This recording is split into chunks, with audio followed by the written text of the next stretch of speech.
Hello, if I can get everyone's attention or anyone's attention.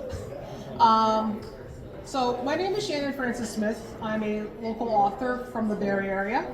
I am currently selling my first published novel, or novella, I suppose it's technically. It's called Champion of Seasons.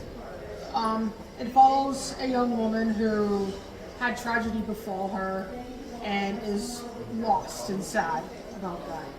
And a very enigmatic character by the name of Cora shows up, who more or less leads her on a journey that's both fantastical and of self-discovery.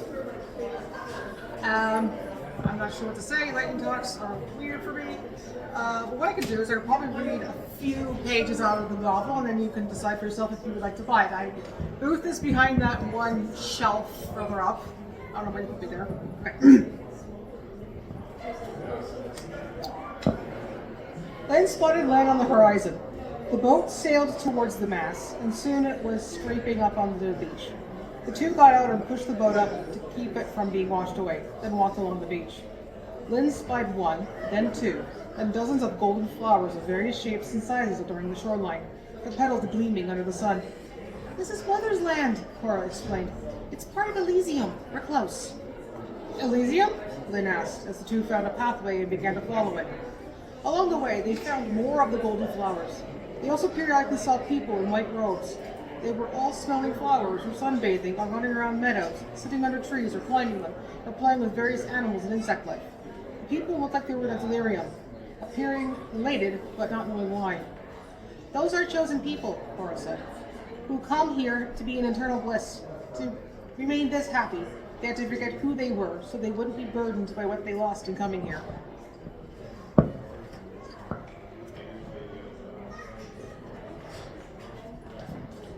Forget? A stricken look came over Lynn as her thoughts swung back to the dead pilgrims and her life with them in May, and life in general. Why? I wouldn't want to forget anything. "Well, Lynn, there are two types of happiness," said Cora. "There's the 'I'm having the greatest of times' happiness, and the 'light at the end of the tunnel' happiness. Those people will always experience the greatest of times bliss, but are robbed of the light at the end of the tunnel contentment. In order to feel the latter, you have to have experienced trauma. In a way, it's the more lasting form of happiness, the happiness that allows hope to flourish in the darkest of times." "Ah, you made it at last," a male voice echoed behind them. The dude turned around to see a regal-looking man. He had shiny blonde hair and an even tan complexion. One you get from being in fine summer destinations and not having to toil the fields your whole life.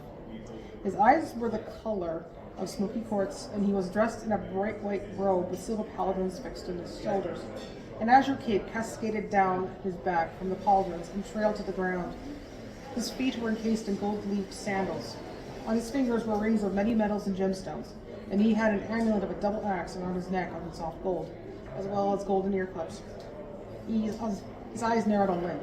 "Who are you?" he asked. "You probably are from around here." "Oh, she's with me," Cora answered. "This is Lynn. She escorted me here.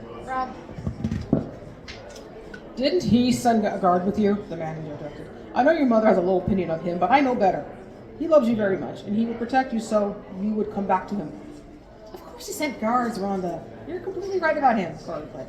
"But the guards were ambushed and killed, leaving me on my own. It was dreadful." "I see." His eyes narrowed further. "You poor girl indeed," he stated in monotone. He then softened his expression. "Well, the important thing is that you're alive and you've come back to see your mother. She'll be thrilled, as will most of Elysium. Everyone here looks forward to your return, and there will be a party in your honor." "Wonderful!" Cora smiled. "You know, Rhonda, Lynn here is strong. I mean, she defeated a kraken." "I really wasn't that." Lynn began before Rhonda interrupted. "Really? A kraken? I wonder what the sea god thinks of this. Still, impressive." "I know. And she and I fought a yeti." Cora smiled again. "Yes, that happens too," Lynn replied uneasily.